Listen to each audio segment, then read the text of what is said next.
जिस बेला में अखंड सौभाग्य की प्राप्ति के लिए पूजा करने की रीति रिवाज होती है उसे हरताल का तीज कहा जाता है। हरताल का तीज पर माता पार्वती और भगवान शिव की पूजा अर्चना करने से अखंड सौभाग्य की प्राप्ति होती है। साथ ही उनकी कथा का पाठ करने से और भी फल प्राप्त होता है। तो ऐसे में आइए आप हमारे साथ अनुसरण कीजिए। प्रेम से बोलिए जय पार्वती पते नमः, जय उमापति नमः। भक्तजनों, हरताल का तीज की समस्त व्यक्ति को ढेर सारी शुभकामनाएं। वेदों और पुराणों में भी कहा गया है कि माता पार्वती और शिव की आराधना करने वाले समस्त पापों से दूर और सुखमय जीवन व्यतीत करते हैं, क्योंकि महादेव अपने भक्तों को हमेशा हमेशा के लिए आशीर्वाद प्रदान करते हैं। तो आप भी माता गौरा और शिव जी और उनके परिवार सहित आज सच्चे मन से पूजा अर्चना कीजिए और अखंड सौभाग्य की प्राप्ति कीजिए। आइए सुनते हैं अखंड सौभाग्य देने वाली एवं मन को शांति देने वाली, भक्ति की ओर हमें ले जाने वाली, सदा ही आपको सुखमय और आनंदित करने वाली हरताल का तीज की कथा हम सुना रहे हैं। आइए सुनते हैं। एक बार भगवान शिव ने माता पार्वती जी को उनके पूर्व जन्म का स्मरण कराने के उद्देश्य से इस व्रत के महात्म की कथा कही थी। श्री भोले शंकर बोले, हे गौरी, हे पर्वत राजनी, हिमालय पर स्थित गंगा के तट पर तुमने अपने बाल्यावस्था में 12 वर्षों तक अधोमुखी होकर घोर तप किया था।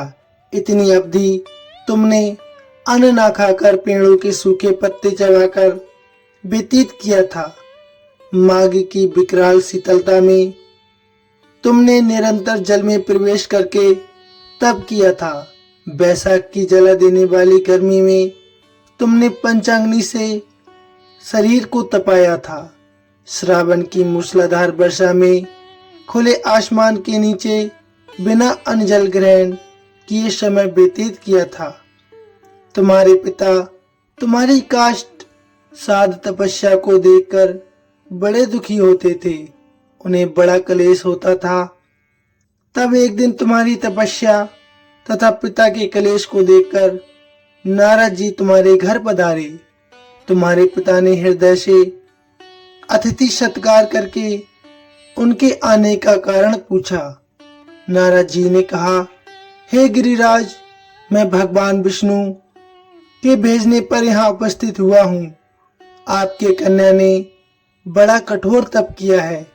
इससे प्रसन्न होकर वे आपकी सुपुत्री से विवाह करना चाहते हैं। इस संदर्भ में आपकी क्या राय है, मैं ये जानने आया हूँ। नारद जी की बात सुनकर गिरिराज गदगद हो उठे। उनके तो जैसे सारे क्लेश ही दूर हो गए हों। फिर संचित होकर वह बोले, श्रीमान, यदि स्वयं विष्णु मेरी कन्या का वरण करना चाहते हैं तो भला मुझे क्या आपत्ति हो सकती है। वह तो साक्षात परब्रह्म है, उनके लिए भला मुझे क्या आपत्ति हो सकती है। हे महर्षि, ये तो हर पिता की इच्छा होती है कि उनकी पुत्री सुख संपदा से युक्त पति के घर लक्ष्मी बने। पिता की सार्थकता इसी में है कि पति के घर जाकर उसकी पुत्री पिता के घर से अधिक सुख भोगे।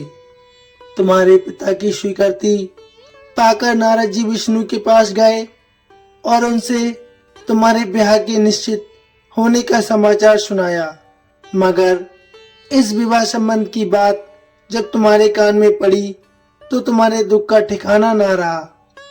तुम्हारी एक सखी ने तुम्हारी इस मानसिक दशा को समझ लिया और उसने तुमसे उस बात का कारण जानना चाहा।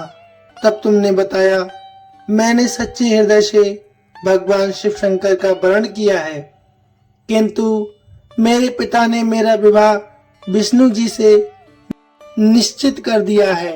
मैं विचित्र धर्म संकट में हूँ, अब मैं क्या करूँ? प्राण छोड़ने के अतिरिक्त अब मेरे पास कुछ भी शेष नहीं बचा है। तुम्हारी सखी बड़ी ही समझदार और सूझबूझ वाली स्त्री थी। उसने कहा, हे सखी, प्राण त्यागने का इसमें कारण ही क्या है? संकट के मौके पर धैर्य से काम लेना चाहिए। नारी के जीवन में सार्थकता इसी में है कि पति रूप में हृदय से जिसे एक बार स्वीकार कर लिया जाए, जीवन पर्यंत उसी से निर्वाह करे। सच्ची आस्था और एकनिष्ठ के समक्ष तो ईश्वर को भी समर्पण करना पड़ता है। मैं तुम्हें घनघोर जंगल में ले चलती हूँ, जो साधना स्थली भी हो और जहाँ तुम्हारे पिता तुम्हें खोज भी ना पाए। वहां तुम साधना में लीन हो जाना। मुझे विश्वास है कि ईश्वर अवश्य तुम्हारी सहायता करेंगे। तुमने ऐसा ही किया। तुम्हारे पिता तुम्हें घर पर ना पाकर बड़े दुखी हुए। तब चिंतित हुए। वे सोचने लगे कि तुम न जाने कहाँ चली गई हो। मैं विष्णु जी से उसका विवाह करने का प्रण कर चुका हूँ। यदि भगवान विष्णु बारात लेकर आ गए और कन्या घर पर ना हुई तो मेरा बड़ा अपमान होगा। मैं तो कहीं मुंह दिखाने के योग्य भी नहीं रहूंगा। यही सब सोचकर गिरिराज ने जोर शोर से तुम्हारी खोज शुरू करवा दी। इधर तुम्हारी खोज होती रही और उधर तुम अपनी सखी के साथ नदी के तट पर एक गुफा में मेरी आराधना में लीन थी। भादव मास की शुक्ल तृतीया को हस्त नक्षत्र था। उस दिन तुमने रेत के शिवलिंग का निर्माण करके मेरा व्रत किया था। रात भर मेरी स्तुति के गीत गाकर तुम जगी थी। तुम्हारी इस काष्ठ साध तपस्या के प्रभाव से मेरा आसन डोलने लगा था। मेरी समाधि टूट गई। मैं तुरंत तुम्हारे समक्ष जा पहुंचा और तुम्हारी तपस्या से प्रसन्न होकर तुमसे वर मांगने के लिए पूछने लगा। तब अपनी तपस्या के फलस्वरूप मुझे अपने समक्ष पाकर तुमने कहा, मैं हृदय से आपको पति के रूप में वरण कर चुकी हूँ। यदि आप सचमुच मेरी तपस्या से प्रसन्न होकर आप यहाँ पधारे हैं तो मुझे अपनी अर्धांगिनी के रूप में स्वीकार कर लीजिए।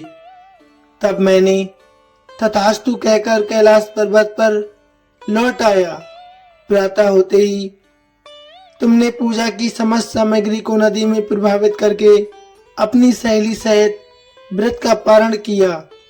उसी समय अपने मित्र बंधु व दरबारियों सहित गिरिराज तुम्हें खोजते खोजते आ पहुंचे और तुम्हारी इस कठोर तपस्या और उद्देश्य का कारण उन्होंने पूछा। उस समय तुम्हारी दशा को देखकर गिरिराज अत्यधिक दुखी हुए और तुम्हारी पीड़ा के कारण उनकी आंखों में आंसू उमड़ आए। तुमने उनके आंसू पोंछते हुए विनम्र स्वर में कहा, पिताजी, मैंने जीवन का अधिकांश समय कठोर तपस्या में बिताया है। मेरी इस तपस्या का उद्देश्य केवल यही था कि देवों के देव महादेव मेरे पति के रूप में मुझे मिल जाएं।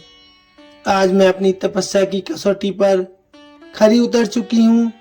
आप क्योंकि विष्णु जी से मेरा विवाह करने का निर्णय ले चुके थे, इसलिए मैंने अपने आराध्य की खोज में घर छोड़कर यहाँ पर आकर कठोर तपस्या की थी।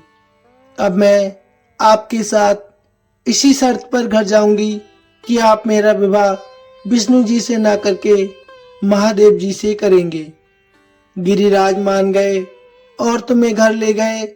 कुछ समय के पश्चात शास्त्रों के अनुसार विधि विधान पूर्वक उन्होंने हम दोनों का विवाह करवा दिया। हे पार्वती, भादो मास की शुक्ल तृतीया को तुमने मेरी आराधना करके जो व्रत किया था उसी के फलस्वरूप मेरा तुमसे विवाह हो सका। इसका महत्व ये है कि मैं इस व्रत को करने वाली कुंवारी महिलाओं को मनवांछित फल दे देता हूँ। इसलिए अखंड सौभाग्य की इच्छा करने वाली प्रत्येक युवती को ये व्रत पूरी एक निष्ठा और आस्था के साथ करना चाहिए, जिससे उनके जीवन में भी अखंड सौभाग्य की प्राप्ति हो सके। कथा वृत्तांत आपको कैसा लगा प्लीज कमेंट में अवश्य बताइए। साथ ही कमेंट में अवश्य लिखिए जय उमा पार्वती, जय उमा पार्वती। भक्तों प्लीज आप वीडियो को लाइक शेयर भी कीजिए। साथ ही आप यदि हमारे चैनल पर नए हैं तो सब्सक्राइब भी कर लीजिए। धन्यवाद। हर हर महादेव। जय पार्वती नमः।